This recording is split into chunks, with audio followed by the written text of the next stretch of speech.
good evening, and welcome to another segment of Pen Connect. We are doing this fifth session in edition six of Pen Connect, and today's topic is the landscape of women writing thrillers in India.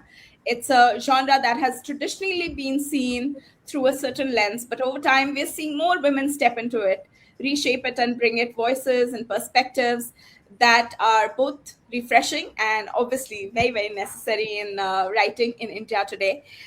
We have a wonderful panel here today. I'm starting with Ms. Shutapa Basu. She's an award winning author, educationist, writing mentor. Her books were awarded Best Fiction Award by Author Awards, Best Short Stories, Kala Shrestha Award, and nominated by Anupam Kher, Value of Words, Binod Kanoria Book Awards, and so many more. She is a Write India winner and recipient of Excellence in Publishing Award as well.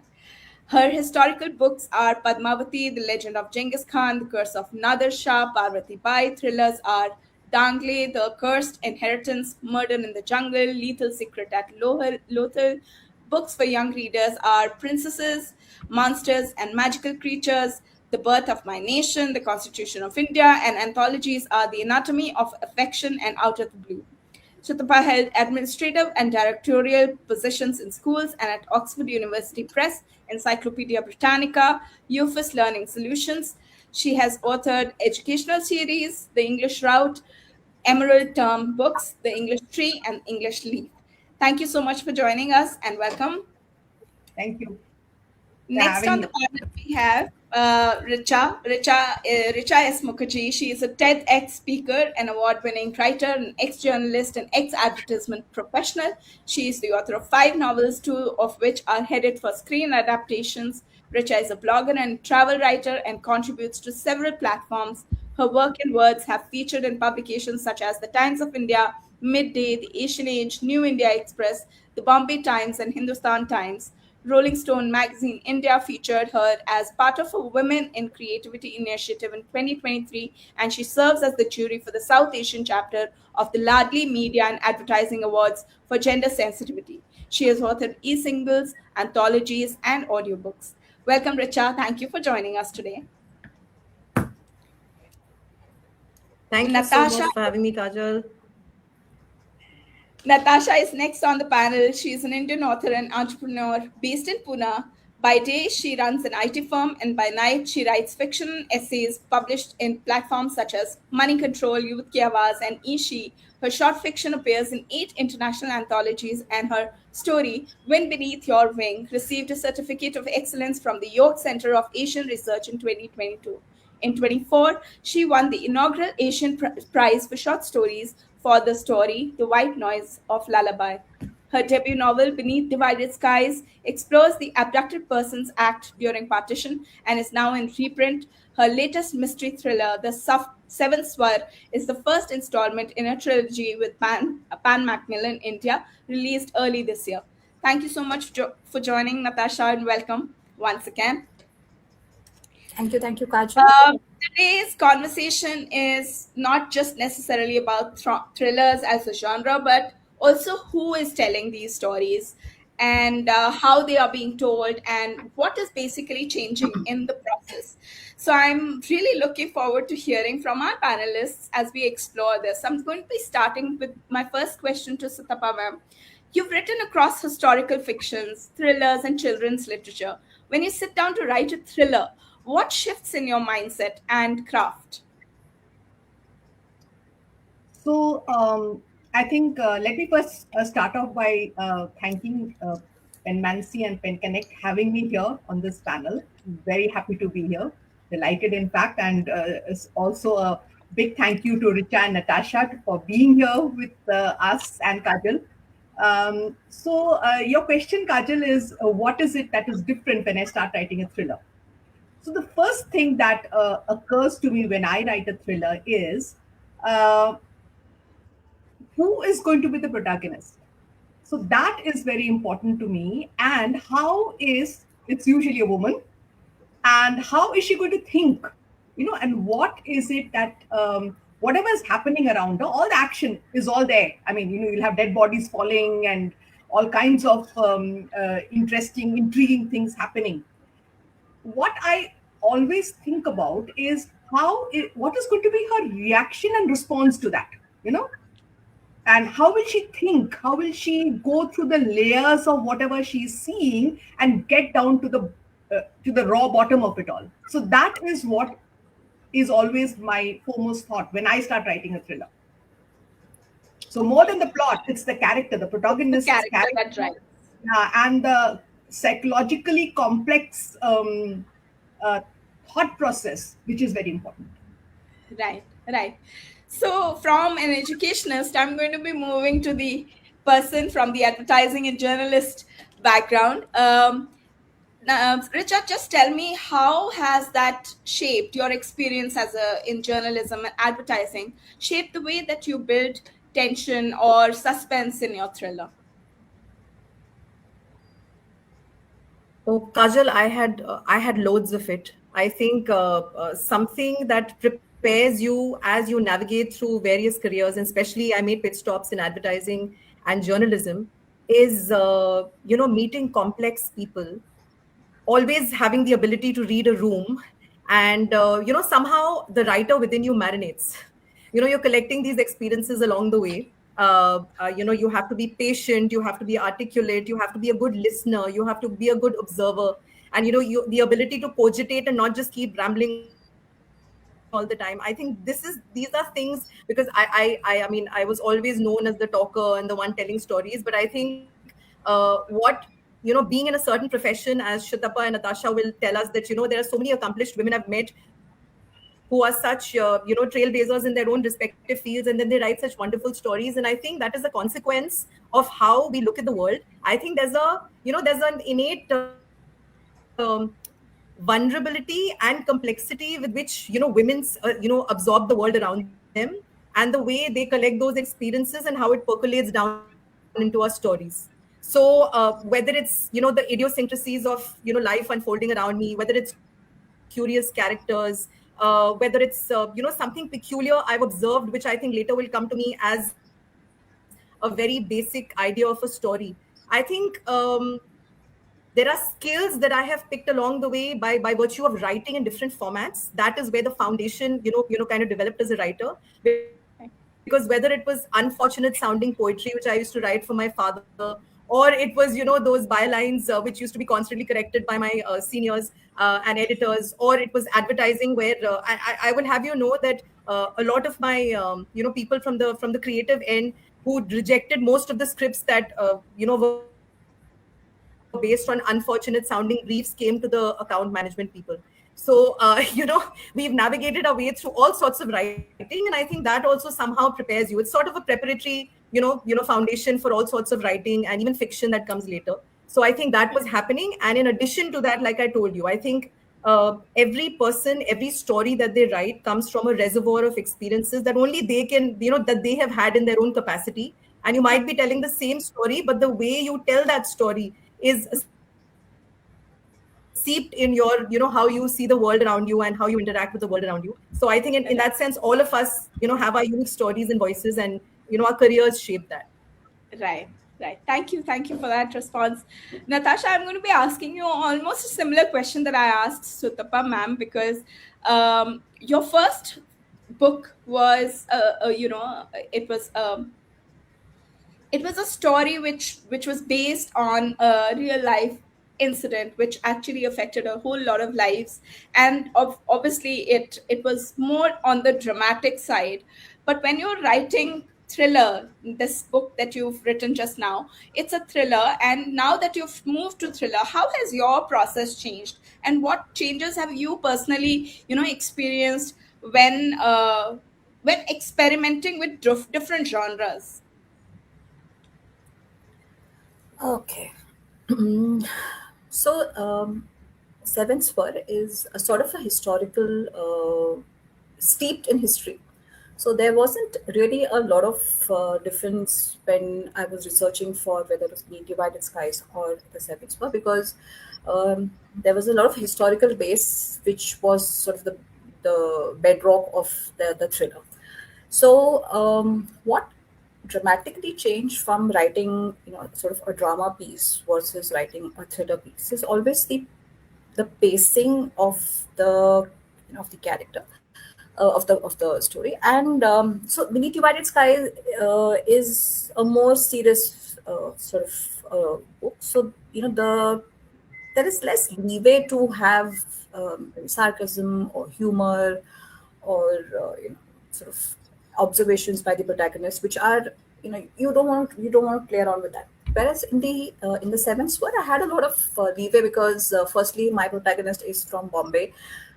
She's snarky as hell, and she passes these horrendous comments about everyone. So that, for me personally, it was a sort of a freedom, not freedom per se, but less restraint as compared to Beneath Divided Skies. What changed from a writing perspective? Again, you've got to make sure that the pacing is fair enough to engage a reader. Um, Not really. I mean, I enjoyed writing both of them, so I don't know if I'm really answering your question. So basically, the process did not change. It was just a shift in genre and the way that you approach the subject, basically. Great response. Yeah.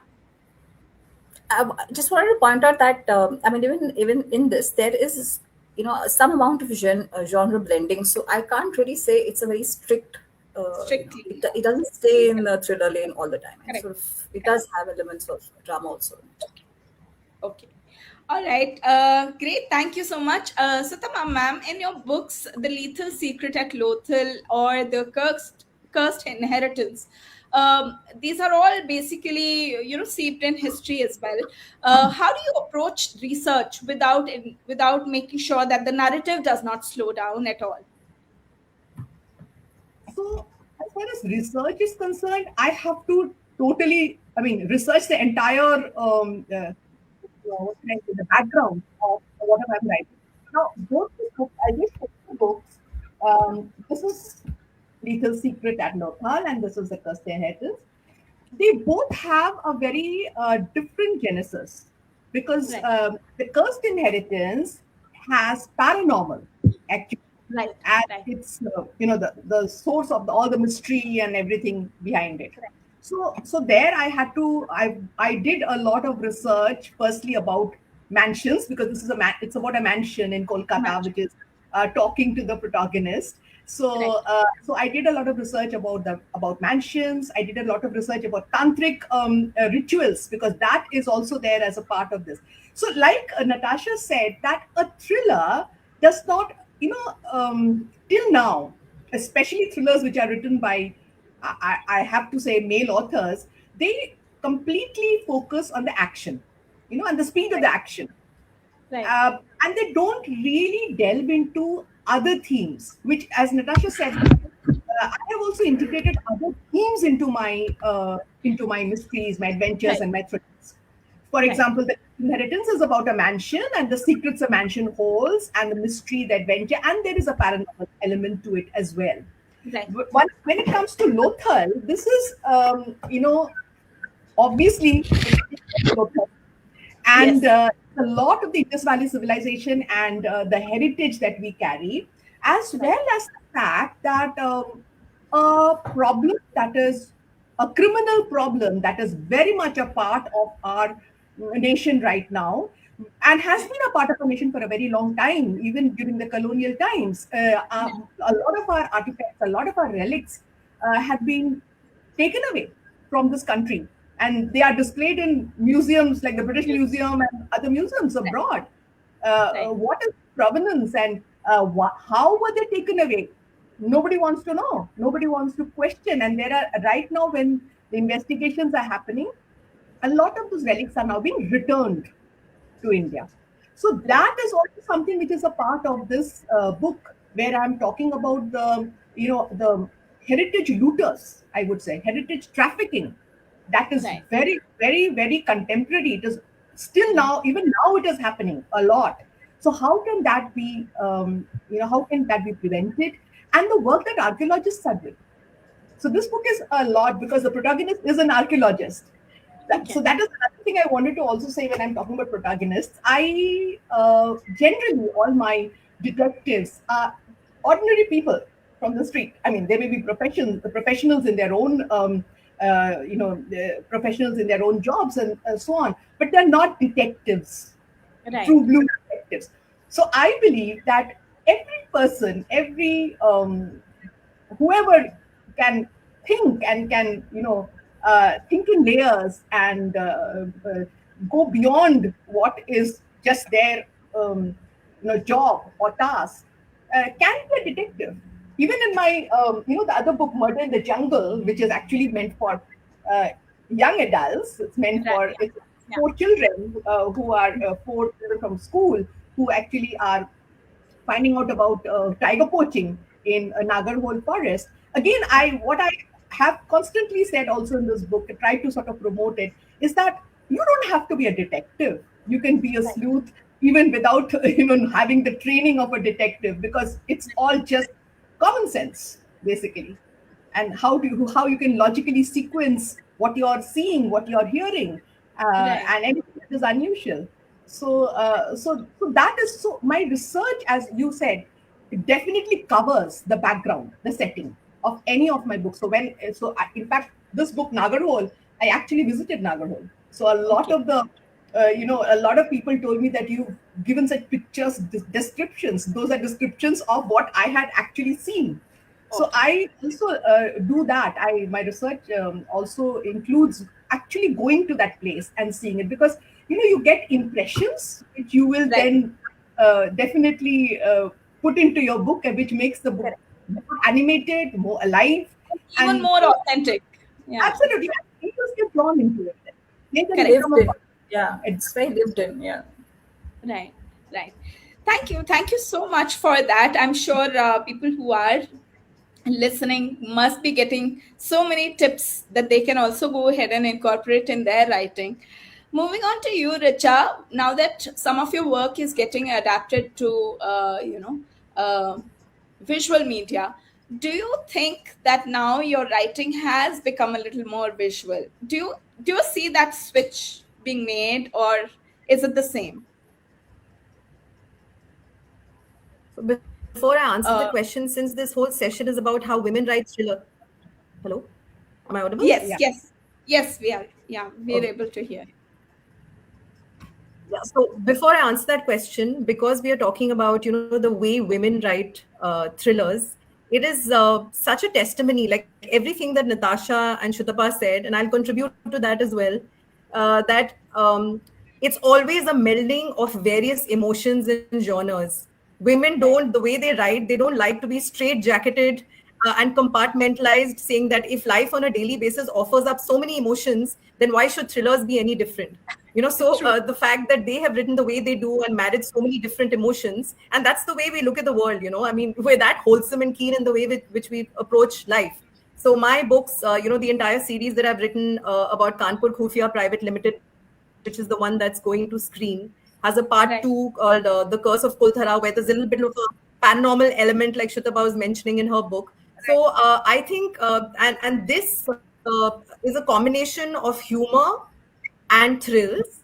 And it was a melding of two very disparate genres, which was a sort of experiment for me. But Right. I gained that confidence while writing these two, and then the fact that they're going to screen encouraged me even more, and I went ahead and wrote another one called Vigilantes, which is basically about a secret society of women and how they go about, there's a murder and everything that happens around it. So I think there is something to be said about the air of experimentation about us in the way we write stories. And I'm very Right. happy that it's become a slightly more open and democratic space where I think films have also helped, to come back to your question, because while I don't ever sit with an express intention of trying to marry social commentary and writing from the point of view of a woman, humor, thrills, I think it naturally just comes to me. That's just the way I look at the world around me, and as simplistic as it sounds, it comes down into my stories. I'm not. I mean, I was discussing this with Anand Nilkanthan when we met last, a couple of months ago, and I said, your books, are all going to screen, so you probably write like that. But I mean, I have just started on this path, and 3 of my books are headed that way. But genuinely, Kajal, I don't think as a storyteller, I'm going to stop telling the kind of stories, I Right. tell. They're meaty, hearty stories which are based in across India, small towns, tier 2, tier 3 cities, which are about very relatable, people that we meet on a daily basis. And there's always something unique, which is, there's a small high concept, which is the central point of the story.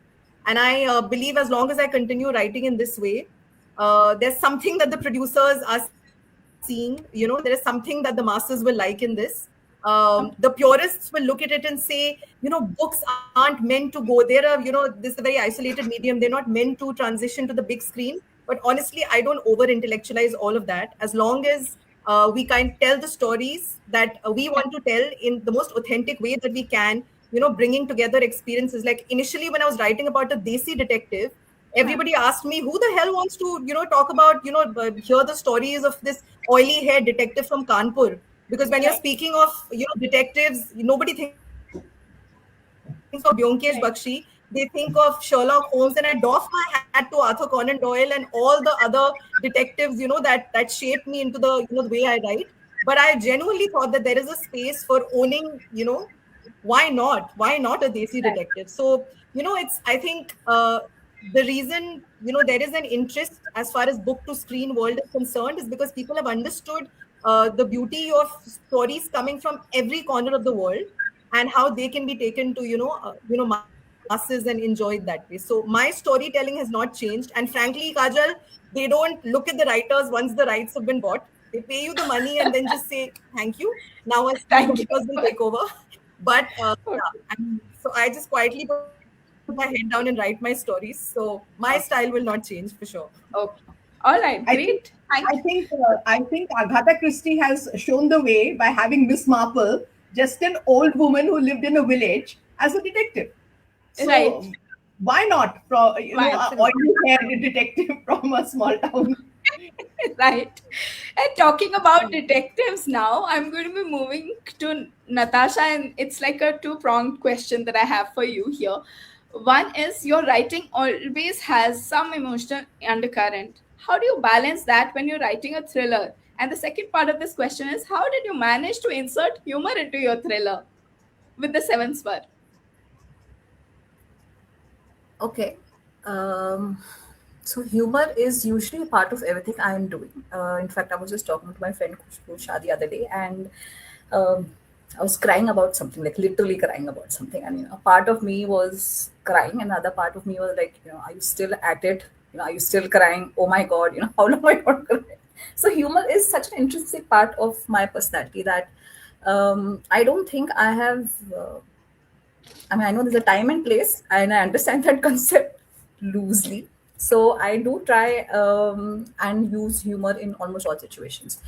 Um, there's an anecdote. I'm a hardcore techie, and I used to write these white papers, and my mentor used to often send them back with red underline that you can't joke when you're talking about IT stuff.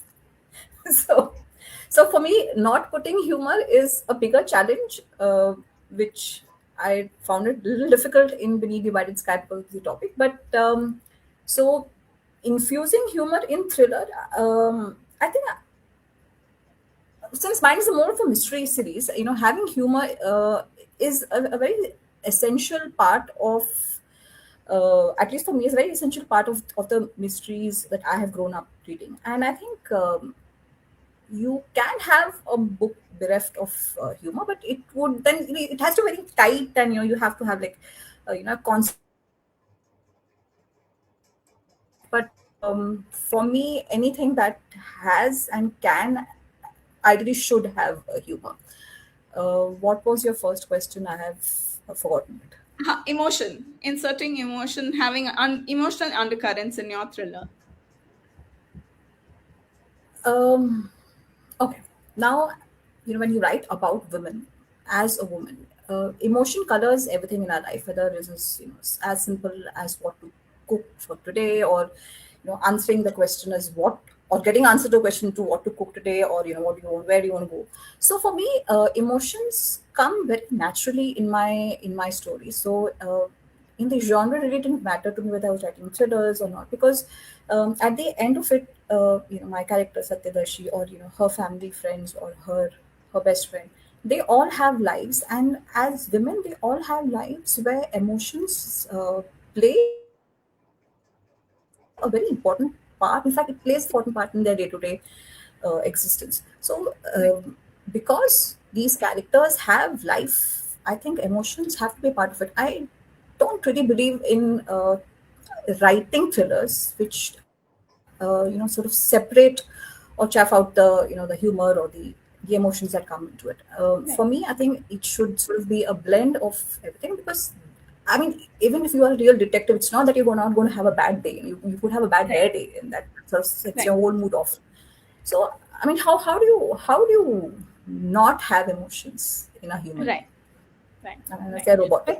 thank you so much for that response. And I do, and that is actually bringing me to the main questions that I wanted to ask with regards to the landscape of women writing thrillers in India. But before I move on, there are some of the audience questions that I'd like to take because I'm seeing a lot of involvement here. Shalini is asking a question. You all have demonstrated that detectives can be of all genders. But does crime have a gender? There is a perception that women commit less crime. What do you think about it? Richa, you want to take that? Thanks for that question, Shalini. And from, you know, your body of work and your experiences, you will know that I say this very often at a lot of the events I speak at, that if there is a population in the world that has murder on their minds on a daily basis, it's women. It's the lowest hanging, emotion for us, So I don't know why, you know, why firstly this whole body of writing, you walk into bookshops and you see this, if at the next time some bookshop, bookshop owner tells me that, this is literature by women, women's fiction. It is books, it's fiction. It doesn't have to be segregated like thrillers by women, thrillers. It's almost as if, you're making us feel like lab rats. So I think when it comes to, it's the same reason, Shalini and Kajal and everybody, I think the reason we consume stories, I mean, there is a whole bunch of emotions that are very universal. How we connect to a small short reel that somebody is giving to us in a story format sitting in Uganda somewhere and we're laughing our head off at 3 in the morning, or the way we consume poetry, or somebody said a few lines that stay with us for the rest of the day. I think it is just about, the way we feel and the way we absorb, and that is what we kind of put down on paper all the time. I don't think there is a gendered lens on this. Yes, there is a certain predilection for certain kinds of genres that men will have in the certain kind of thriller, like Chitapa was mentioning, that they will gravitate towards. There might be a little more gore, but even that stereotype is being dismantled, because there are so many the thrillers written by women in the last 2 years which have a lot of gore and they're gritty and they're dark. So I think that these stories have always stayed within women and they're there. It's just a question of that, this receptivity has opened up. So I do feel that there are more spaces opening up, and the more they do, there are more avenues, more such stories will come out. So I think the stories were always there. They're just finding avenues and channels now. Right. I Right. just want to say something to Shalini here, that Yeah. you asked whether women are committing less crime. I Yes. will say no. And the best reason for that, but the best cause for that is women are patient. Men often commit crimes out of impulse. Women plan it. Let's not forget that housewife, I think somewhere, I think Tamil Nadu or Chennai, someplace, who poisoned her entire Kerala. family over That's Kerala. years. Kerala. Yeah. Yeah. And nobody caught on, Yeah. right? For So 14 years. I don't believe that less crime is committed by women. I don't think so. And I think women just make better looking and they're more wily criminals. I mean, they're much smarter anyway. So I think even that women's fault. Okay. Another question actually is coming from Shalini again, and this is with regards to research. And she is asking, what is the strangest or most unsettling thing you've had to research online for your book? Shataba ma'am, you'd like to take this one? Yeah, I think the most unsettling thing that I researched is how the criminal mind works. That is why I was talking to you about patience. I Right. have done enough research about women, criminals, and found out that it's very unsettling to know that how the mind works. But at the same time, I can understand it because I'm a woman myself. The anger, the rage that is suppressed for years and years. Let's look at domestic abuse and how women have been constantly tolerating it for years before they burst out, right? So that is what is unsettling. You don't know what is happening in the mind of the person with whom you are constantly ill-treating or constantly abusing. There is a very nice something I read on Instagram which said that it's an advice which is being given to men that when your partner stops stops telling complaining about what you're doing or telling you what you should be doing, simple things like not putting the wet towel on the bed, when she stops doing it, you the husband or the partner, the male partner, thinks that, oh, things are now fine. But the real reason she's not doing it is that she has already disinvested herself from you. Went up. Yeah. She's already, she's no longer interested in you, and there will come a time when she will want to simply move away. Right. She's already moving away. So that is the thing. That is the point which is very unsettling, that we sometimes simply don't observe what is happening with another person with whom we are in close proximity. Right. We have another question here, and it's from Anika. What kind of audience do you keep in mind when you write your thriller, specific gender or any other demographic? Natasha?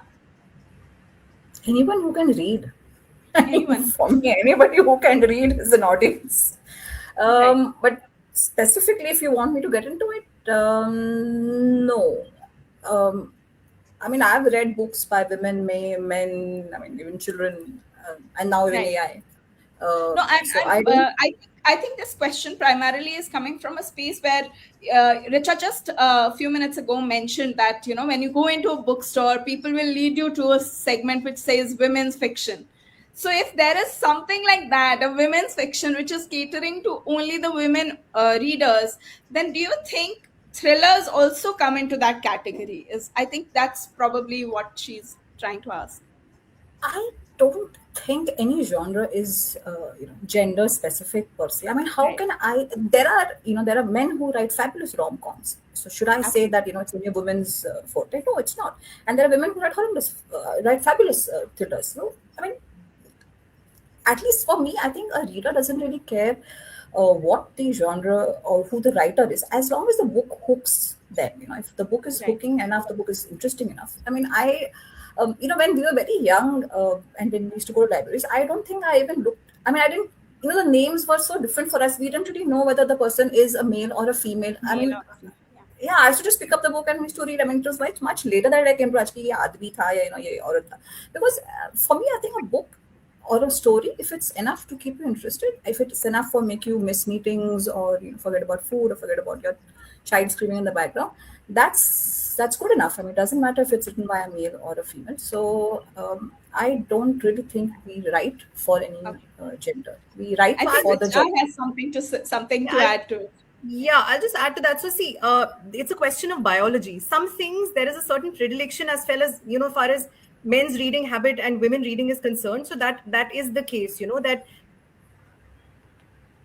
largely, if you look at statistics, books on your non-fiction, war and peace, history, politics, all of that, there is a bigger section of, consumption that comes from men. Having said that, we are in a world at the moment where a whole bunch of things are being written from myriad perspectives, and there are more readers of that. So I don't think people largely go by, like Natasha was mentioning, that I always think of this Fair and Lovely example, that men are closet consumers of so many products that we don't even know. Fair and Lovely male version came out after they found out that most of the sales were going to men. So I don't think men are affected as much by what people think of them, or what performative reading or what kind of books they should be seen with. It's like she was saying, when Natasha was saying that it's about what books are good. In fact, griplit is a new genre that came out in the West thanks to women like AJ Flynn and Paula Hawkins and all of these women. and now this entire genre of gritty psychological thrillers are attributed to women. So Griplit, the biggest consumers, I mean, they're the highest selling category in the world, in the West especially, are all coming from women, and consumers are and women alike. So yeah, I mean, labels and packaging and branding is always going to be different, but I think it's becoming a little more democratic in that sense that if there are good stories, then and if they're not pink in color or they're jacketed in a different way and they're meant for all, I mean, people will read I just pretty much A everything. similar question is coming from Shashikala, and she's saying, is there a difference in the approach and perspective of male authors from that of women writers in the thriller genre? Sutapa ma'am, you can add your point to this response. Absolutely, I totally feel that the genre had been dominated by men for a long time, but now it is evolving a lot because the female authors are now challenging these patriarchal norms and breaking into the space of mystery and suspense by psychologically complex narratives. Not Right. only that, they are now very actively bringing in social justice. They are bringing in individual psyche, and they are also bringing in complex plots basically. So Right. that is how writing by a woman author is different from that of a male author. But at the same time, they are not, just because they are being a little more, they are going into the layers of psychology, that does not mean that they are compromising on the speed.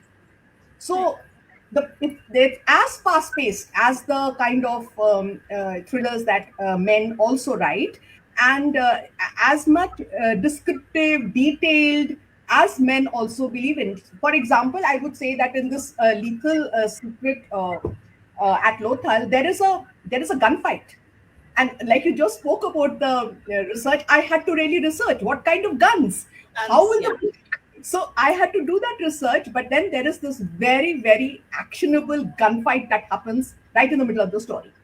Right. And that is something that would, I think, appeal to men as well. Now, when I just wanted to bring in that point of audience. So if we are writing for the young adult, then we need to think about the kind of vocabulary, the kind of language that we need to use, and the kind of concepts that would appeal to them. Basically, I will not say which would be intellectually acceptable, but which would appeal to them. So they ask, I mean, not, today the young adult is reading everything. Actually, Yeah. you can't really differentiate between what an adult and what a young adult is reading. But even then, one has to keep that audience in mind if you're specifically targeting that audience. Right. Right. Well, that's a very valid point, I think, and Sorry, I'm sure. Yes, Richa. Yes, Richa, you wanted to add to it? Sorry to interrupt. I just to add on to what Chitapa is saying, I think there's one key difference I find in the way men write violence against women. In the way they are able to verbalize the vocabulary they use and the descriptions they use. I think the way they write that violence against women within these thrillers, sometimes the dark thrillers. In addition to that, I think women and men vocabulary and prowess in the matter of writing intimate scenes is completely different. I mean, sometimes you read something that's been written by a man and a woman, and you really, I mean, I don't want to paint everybody by the same brush, but gosh, women do a much better job when it comes to that as well. Like intimate scenes from a man and a woman, that pen will write something else and make you feel something else altogether. So that is also something that is very I totally agree on that. in the writing. Right. Thank you so much for that aspect also, because we do see very many authors, writers on our platform as well, who are trying to really kind of break the mold, but they're really uncertain as to how far they can take, how far they can push the envelope, or how far they can take this experimentation. But listening to all you three ladies, I think, I'm sure many of these writers will feel a little relieved that it is okay as long as your voice is getting communicated through your work. It is absolutely okay, and every book, I also personally believe that every book finds its audience. Moving on to the next question by Rubena. She's asking about the setting primarily. She's saying, how challenging is it to select a backdrop or location that you have never been in real life? Is researching through books and internet enough for that? Of course, you, Sutapa ma'am, said that you try to visit the places that you're writing about so that you get the first-hand information. What do you think about Natasha? But your book, your Seven Swar, is based in Mumbai, and you've lived most of your life in Mumbai, so you're very familiar with it. But when you're writing about a particular location or a setting which is unfamiliar, how do you think you can justify without knowing firsthand about it?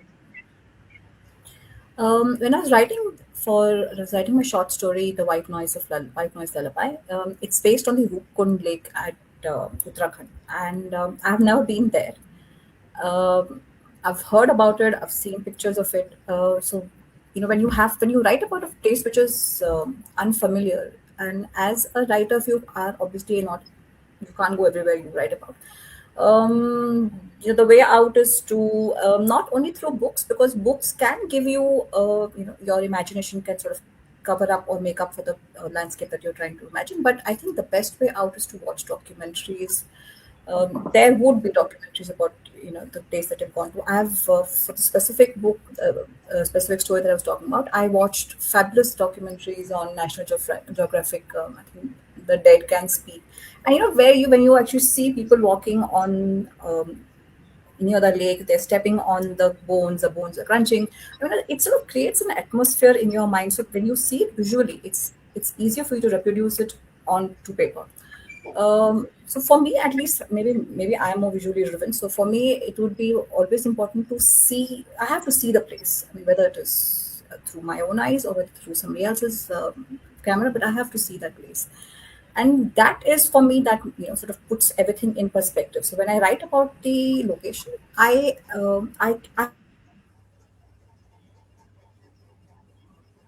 We've lost your voice, Natasha. have it out there. Am I still connected, or is my camera Yes. on? Yeah. You're back. Okay. Yes. So I think that for me, visually, it has to be really, playing in my mind. It's like a video that's playing in my mind, and I can see what's happening on sort of in my mind screen. So that's for me. For Seven Swar, of course, yes, Bombay was. Since I'm from there, it's very easy for me to write. But you've got to remember that I'm writing it after a gap of 21 years of not being in Bombay. So the places that I actually knew don't exist. Most of the places. Bandstand has completely changed. So I have to ask people about it. Or in fact, even in Seven Swar, there's a place in Bombay called Dombivli, which I've never been to. But you ask people, and you've been to similar stations, so you sort of superimpose what you know about them onto Right. onto the page that you're writing. Some of the again, it's- research through other people's experience, or some through written. Absolutely. Photographs, Okay. yeah. Great. Photographs. So I've I'll been to other I'll colonies. just say something there that when I was writing Genghis Khan, I couldn't visit Mongolia, though I love to visit the place, the backdrop of Yeah. the setting of the story. I read a beautiful travelogue by Dr. John Mann. He's a Mongolist, actually, and the travelogue gave me just created the entire place for me. So sometimes even travelogues help. She's right about documentaries. I also saw a beautiful Chinese documentary, which I didn't understand any of the Chinese, but I could make out the pictures about Genghis Khan. So that is there. But again, I want to say why I want to go to the site. I'll give you one very good example. When I was writing Parvati Bai about the Battle of Panipat, I went to Panipat where the battle took place, and that battleground is now a garden, actually. And where more than 1 lakh people died, actually. Yeah. All there, possibly buried under the ground there, and there's this garden on top of it. So I did get this eerie feeling. But more importantly, I learned so many local stories about the battle. So that is again something because you will not find in books, documentaries, anywhere else. You will only get it from, like an oral tradition. So Right. sometimes I think the book also gives you that Yes. benefit. Especially the Right. Kala. And that's so that true you because, see there. I think Very true. Yeah. Kala Ampak, yes. Kala, yeah. Sorry, and Natasha, you were just mentioning, you were just mentioning about Roopkund, and that's exactly what I'm researching right now. So if I, because one of my stories, the setting is Roopkund. So no, if I may just add one more thing to everything Shutapa and Natasha have already mentioned, I think it's contextual what you're researching. So for example, for one of my books, Excess Baggage, where the mum was, had experienced a lot of the partition and she was a partition child. Obviously, I couldn't, base it on, going anywhere. So I relied on accounts of, I found out that a lot of Sindhi families, and I had a lot of Sindhi friends, each family, it wasn't published, but they had their own record of their experiences. Right. So I based it on that, and obviously other books that were published. For Curse of Kuldhara, I wanted to go to Jaisalmer, but then the pandemic had happened at that point in time, so I relied on Google Earth. I relied on folk tales, Rajasthani folk tales, and somehow it depends on what you are and what is the context that you're seeking for that particular research. Like right Right. now, the Roopkund that I'm it's a mythological character. So when I'm thinking of Roopkund, I am going to visit anyway, but in addition to that, I'm looking at plays. I never thought I'd be researching plays while as part of my research. But somehow there is a depiction in there, and then there'll be intermingling with folklore and so much. So these avenues, you have to be a little bit experimental, Right. and make it an amalgamation of digital, primary, secondary research, and not just limited to one particular source. And that's how it becomes Right. more Another interesting even to aspect write. of writing thrillers, Vidya is basically asking, is about the background stories of protagonists. So, in your thrillers, do you think adding those backstories to the protagonist's life, which is not directly related to the main plot, does it add layer to the story? Um, Shutapa ma'am, you'd like to take this one?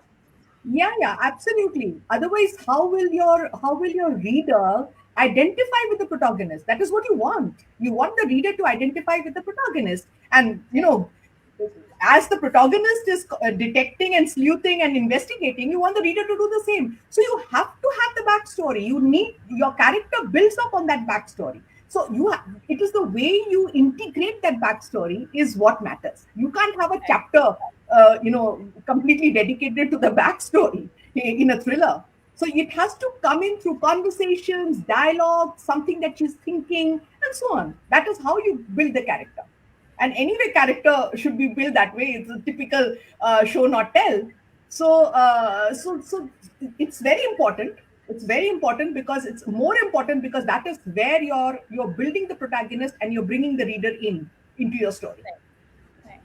So many questions are actually coming in, and I think I won't be able to ask my questions, but I am going to take another question here from Urmi, which is very interesting here. Do women writers gravitate more towards psychological thrillers and internalized experiences as compared to the bloodbath and heavy duty physical action, scuffle, etc.? What do you think, Richa? Oh, absolutely. Yeah, I think from the time that we are little girls, even like from the time that we're in diapers till we're old and gray, and and we're off the market and old, off the shelf. I think where everything that we experience as individuals that we have seen in our immediate environment, mothers, sisters, friends, the experiences that they've had, what has agitated us, what we have been verbal about, and what we have, relegated to some, place where we can't verbalize what is, upsetting us. I think all of that gets collected in some sort of a reservoir, and it fuels our stories.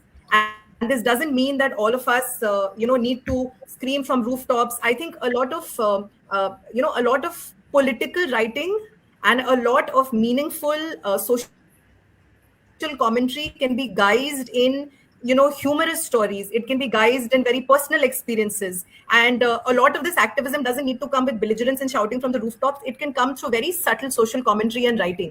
And I think that is something that we dip every woman who writes comes from that space, which is why it's so impersonable, and it is so evocative, and it is so immersive, because you feel that I have been through every single experience I've just read about. And it isn't as if men don't dig deep when they're writing, but I genuinely think that there is the way we are able to tap into our emotions. We just feel more of the world. We see it more and we absorb it more, and that reflects in our writing. So I think all these experiences uh, definitely help us write things that women, men, everybody connect with. We do write in a Right. more immersive way. So Right. women will naturally gravitate towards psychological thrillers or Yeah. psychological complex concepts. But at the same time, I believe in a thriller, we need to keep a balance. There has to be that goriness and the grittiness and the gunfights, along that, all the action needs to be there. But at the same time, the psychological layers also need to be there. And that is when it will appeal to everybody. Right. Right. Thank you. Another very distinct questions here. In regular stories, the author sometimes goes along with what the characters want to do. In thrillers and mystery, do you fix your criminal, or does that change sometimes? It's a question for everyone. Let's start with Natasha. What do you think? Do you allow your character to take control, or do you fix them? Oh my god, my character is annoying as heck. So yes, she takes over and she decides what she wants to do, who she wants to be, in whom she interview, and so on and so forth. Yes, in my case, yes, my character is someone who's has more will than I do, or that I bend to her will. So yes, in my case, situations have changed because my character is very persuasive or very she sort of bends me to her will. Yes, so that at least applies to me. I don't know about the others, but in my case, yes, very much so. Okay. All right. Okay. Richa, you want to add to it?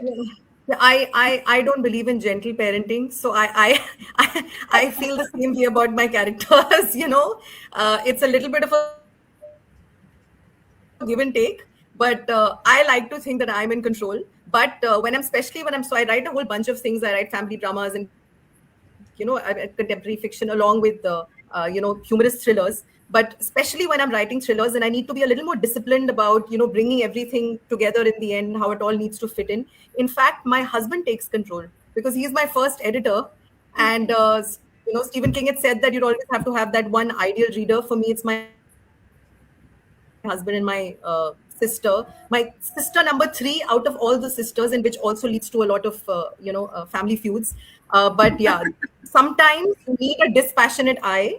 Right. You develop blind spots along the way when you're overthinking a plot and you think that you've brought it all together perfectly, but you need somebody who will critique it and be dispassionate, and that tends to be my husband. He's Bengali and he gets very brave around that time, just around the time when he's helping me edit, because you need another perspective, especially towards the end. So I think more than my character, there are times when I've had to rewrite a whole bunch of things, and especially it happened for me in Kanpur Khufia Private Limited, where I thought I had delivered the perfect smashing, like funny thriller ending, and he trashed it. And I had to drop a character and in fact rewrite the whole ending. And I'm glad he told me. Okay. What about you, Shatapa ma'am? Do you allow your writers to take over? I completely have to let my character control me because I have no option. When I'm more or less in the middle of my plot, that character starts living and living throughout all the time, not just when I'm writing. When I'm sleeping, he will wake me up and tell me this is what you should have written and you should have done. So, and I give full agency to my protagonist.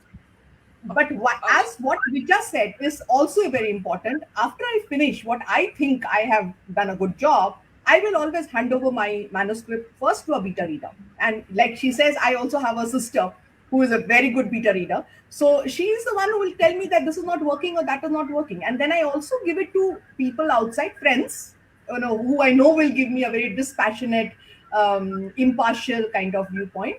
And I often have changed, like Richa said, I have often changed crucial parts of my writing, of my book, of my novel, because of what a beta reader said. And let me tell you, it has been for the best.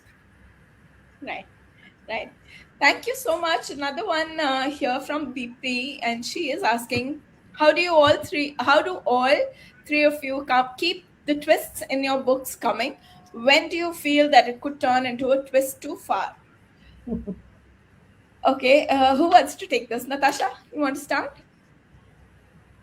I don't have any twists in my book. Okay. So, okay. Okay. I'll very graciously give it to someone else to answer. Okay. Richa, what about your characters? Or what about your stories? I would love to intellectualize this and say something very profound and very, but this is a very intuitive process.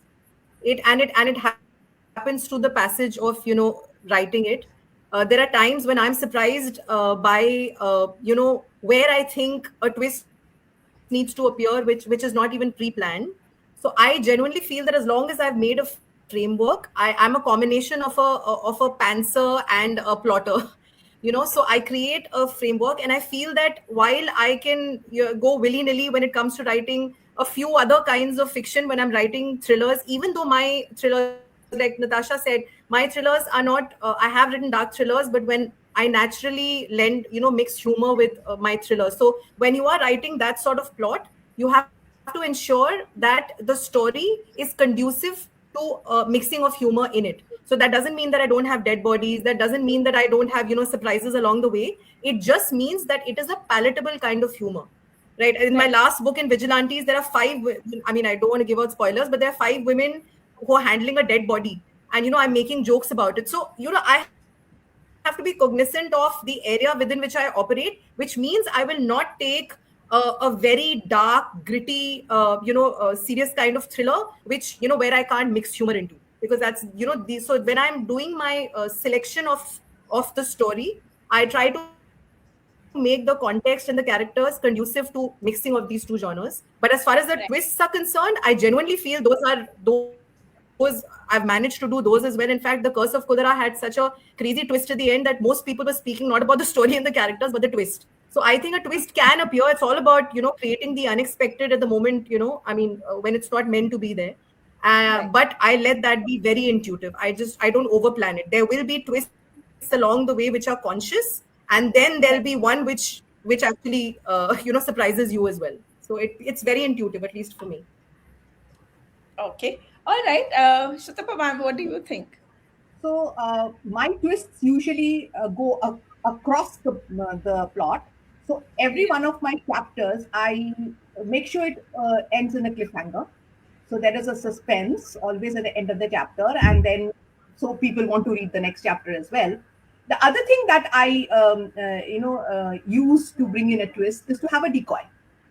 There is Okay. usually a decoy, and I will let the reader constantly believe that that is the criminal, until, of course, the twist at the end. So, so these are the ways I think I try to bring suspense into my thrillers. Okay. All right. Well, thank you so much. It's been absolutely an engaging conversation owing to the questions by all the viewers here, and I thank them all for being so participative. I'm left with so many questions myself, but I'm going to be leaving with one question, a very quick one, because we're running out of time. A quick one. So, say, for example, if a youngster now is now just venturing into writing thriller, what is that one tip that you would like to give that they can grip their reader from the first page? Richa, we can start with you.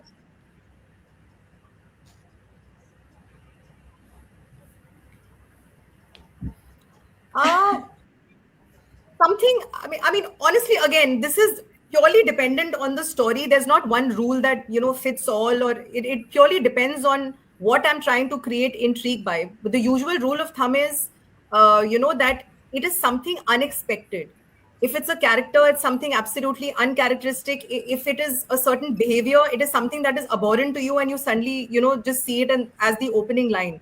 So there are various tricks and tropes, like Shutapa was mentioning. There's always red herrings, there's Right. cliffhangers. There are many of these techniques that are available.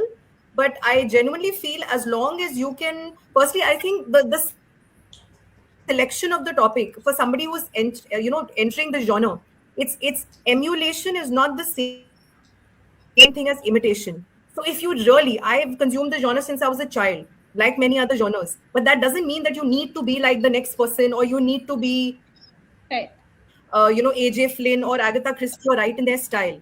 as you can bring your own experiences and try to create something unique while using these techniques.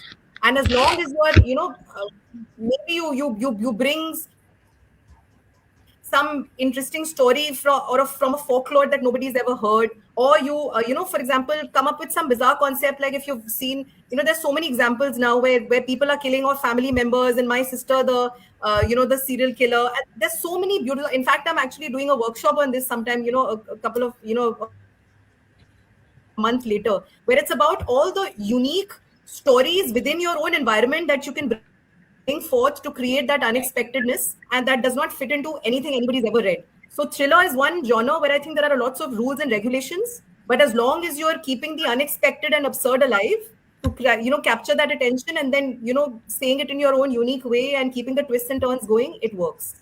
Okay, all right. Sutapa ma'am, any quick tip that you'd like to lend? Yeah. So since you're talking about just one tip, I'll give one tip, which is start the book with a bang. Okay. So if it's a murder mystery, there has to be the dead body. If it's anything else, and in fact, I don't know, I use that way of starting a book even for my historical fiction. So I usually started off with something that really makes the reader curious as to what this is all about. And that, I think, is I think it's a very good tip for a thriller, that you start off with a bang, with something unusual, some action that is happening. It could be anything. It does not need to be always a dead body. But whatever it is, it should be something that really makes the reader curious. The reader, yeah. All right. Okay, Natasha? I have 3 tips. First, your villain should never think that they're villains, because the moment they think they're villains, you've lost the plot. They have to justify what they're doing, and the moment they start thinking that they are doing something wrong, you've practically lost it. You lost the reader at that point in time. The best thrillers, they don't really always ask what happens next. You generally sort of slide in, why did that happen, and what was the eventual cost of whatever happened, whether it is the person who gets caught, or how it impacts the entire thing. And the last thing is, suspense is not really about it's not about hiding information. It's just about releasing it at the absolute right time. And if you've sort of got that hang of it, of when to release at the right time, you're almost there. I mean, then it's just, as Agatha Christie or Cooper would say, just a matter of collecting all the people and then, sort of with the flair, say, who is this. But if you sort of impact these 3, keep these 3 points in mind, it's there. All right. Well, thank you so much. It's been absolutely a banger conversation. Very thrilling, because we've got so many tips. We've got into, the thrill of writing a thriller, how the story really comes about, what are the characters to be, fashioned as. And of course, the way that thrillers are being written by women writers in India now, as a blend of so many genres and not just strictly a thriller. And that's absolutely very, very precious takeaway from this engagement conversation today. So I thank Sutapa ma'am, Richa, and Natasha very much for this wonderful, wonderful conversation. Everybody who joined us for this engagement, it has been a lovely session. And please do meet us 2 days later for another session of Pen Connect. Until then, good night, everyone.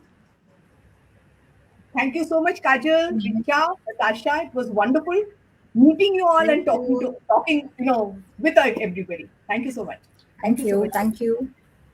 This was wonderful, and thank you so much for the audience engagement. That truly carried it through. Thank you.